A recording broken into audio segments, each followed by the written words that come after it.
봄 기운이 막 피어난 어느 날 아침, 한 다세대 주택의 주인이 집 앞 마당에서 쓰러진 사람을 발견합니다. 아침부터 술에 취했나 생각하고 다가갔는데요.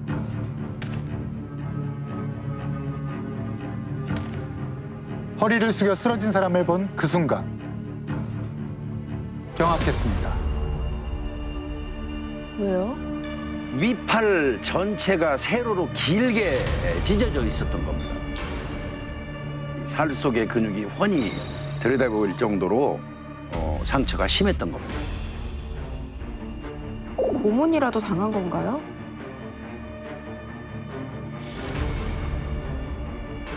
쓰러진 사람을 흔들어 보니까 반응이 이미 없었습니다. 숨졌던 겁니다.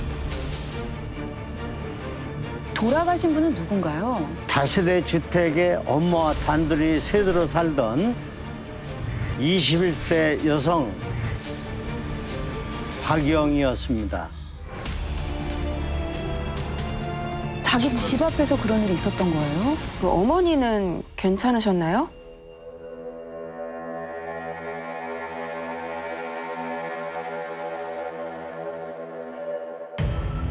모녀가 살고 있는 집의 현관문이 활짝 열려 있었고요. 마당부터 집 앞 통로까지 피가 떨어져 있었습니다. 강도가 들었나? 이렇게 생각하면서 부랴부랴 집으로 들어갔습니다.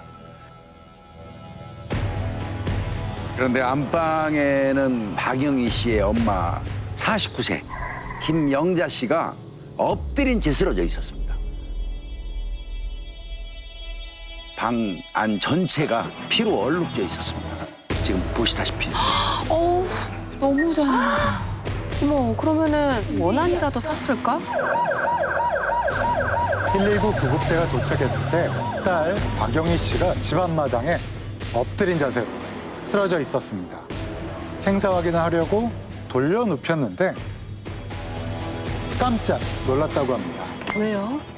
가슴과 팔에 날카로운 흉기에 의한 자창이 7군데에서 발견되었습니다. 또한 팔까지 상처를 입은 상태였습니다. 엄청 깊숙하게 찔렸다는 거잖아요. 왼쪽 팔꿈치 윗부분에서 세로로 길게 깊게 패인 상처가 발견되었는데요.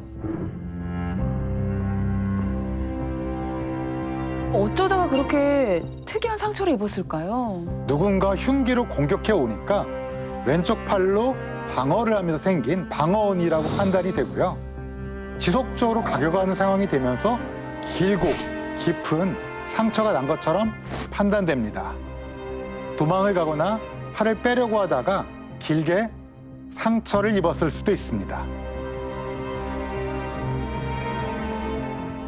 공격을 당한 딸이 도망치듯 밖으로 나와서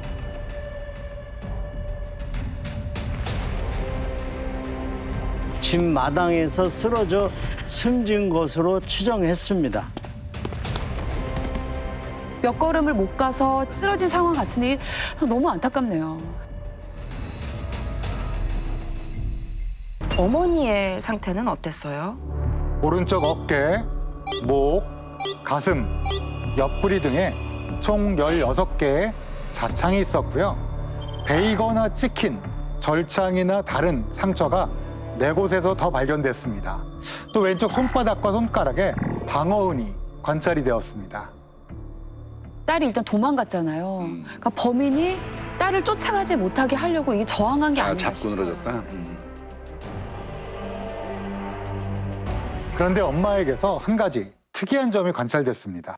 어떤 점이죠? 엄마의 입 양쪽이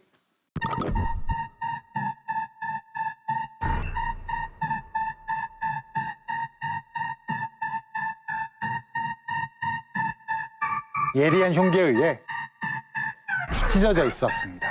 어떻게 저렇게 입 양쪽으로 이게 가능할까요? 너무 잔인한데요. 이게 실제 있었던 일 맞나요?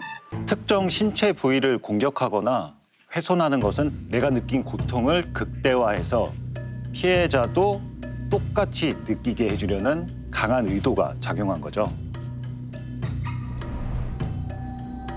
조직의 비밀을 어디에 누설했다거나 배신한 조직원들을 처단하는 방식을 취하고 다른 조직원들도 이거 보고 조심해라 경고용인 거죠. 범인이 왜 조용히 살고 있는 모녀에게 이런 말도 안 되는 짓을 벌였을까요? 피해자 중 엄마의 입에서 이상한 상처가 발견됐기 때문에 범인은 딸이 아닌 엄마와 관련된 사람일 가능성이 큽니다. 딸은 왜 살인을 한 걸까요? 그것도 왼쪽 팔이 엄청 잔인하게 찢겨졌잖아요. 범인이 피해자하고 평상시에 알고 지내던 면식범일 가능성이 크다고 봐야 되겠죠. 내 얼굴을 알고 있으니까 신고할 수 있잖아요. 그러니까 둘 다 살해했을 가능성이 많다고 봅니다. 천안 성완지구대에 수사본부를 차린 경찰은 범행 수법 등으로 미루어 피살된 모녀를 잘 아는 면식범이 원한 등의 이유로 살해했을 가능성이 높다고 보고 수사를 벌이고 있습니다.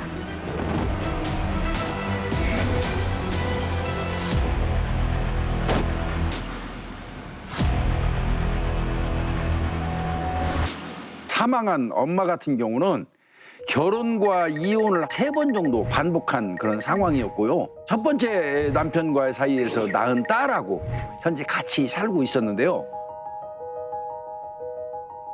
엄마는 집 근처에 있는 과수원에서 일용직으로 일을 했고 딸도 아르바이트를 하면서 근근히 생계를 잇고 있는 상황이었습니다. 엄마는 당시 남자친구가 있었고요.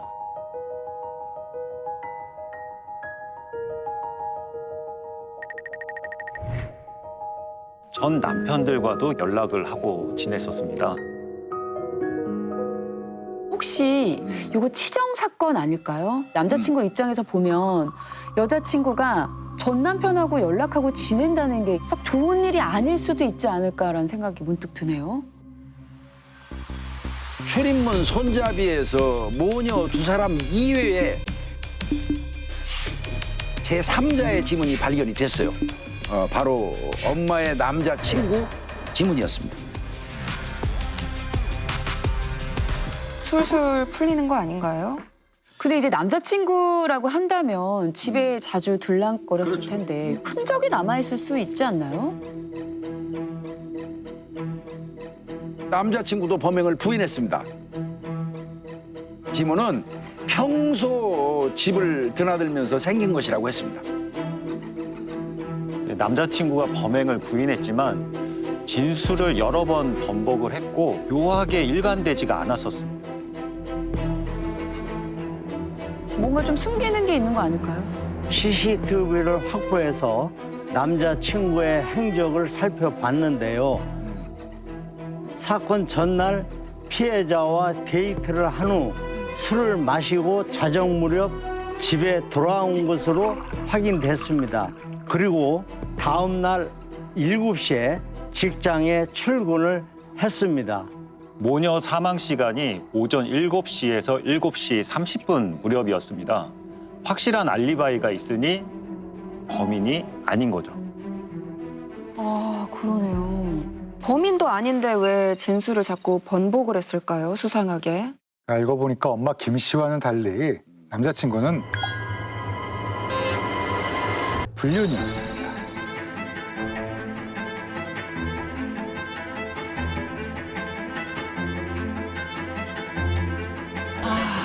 유부남이었어요?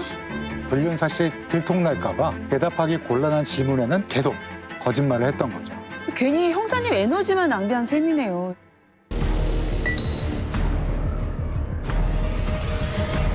전 부인이 다른 남자와 좀 잘 지내는 걸 보고 질투가 났을 수도 있어요. 경찰에서 당연히 조사하죠. 전 남편들 완벽하게 알리바이가 입증됐어요. 남은 용의자가 아무도 없는 거네요. 당시 천안 서북경찰서에서는 현장 탐문 수사만 60건, 인근 지역의 동일 범죄자를 대상으로 통신 수사만 5만 건을 진행했습니다. 얼마나 되는 양이에요? 거기에다가 CCTV 3만 건을 분석했어요. 그럼 합의 8만 건인데 같이 화투를 쳤던 동네 주민들, 또 함께 일했던 과수원 노동자들도 모두 만나봤습니다. 이 정도면 막 전수조사 아니에요, 이거? 전수조사. 피해자에게 감정이 있는 사람이 있던가요? 정확하게 드러나는 사람은 없었습니다. 오래된 감정일 수도 있고 또 뭐 최근에 생겨서 미처 드러나지 않는 감정일 수도 있어서 계속 수사 범위를 좁혀나갔습니다. 아, 너무 힘드셨겠다. 그러던 어느 날 전화 벨이 울렸습니다. 발신지는 국과수였습니다.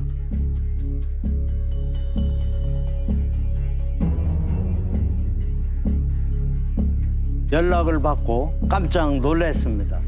왜냐하면 당시 국과수에 보낸 증거가 조금 이상했기 때문입니다. 어느 날 과수팀에서 연락이 왔어요. 증거물을 가져오겠다고요.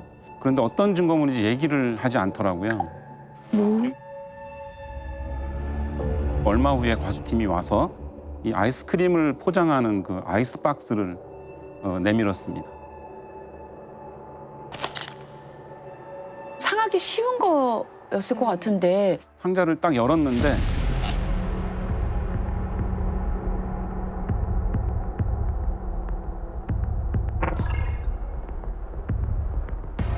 할 말을 좀 잃었습니다. 어떤 거였어요? 네, 바로 대변이었습니다.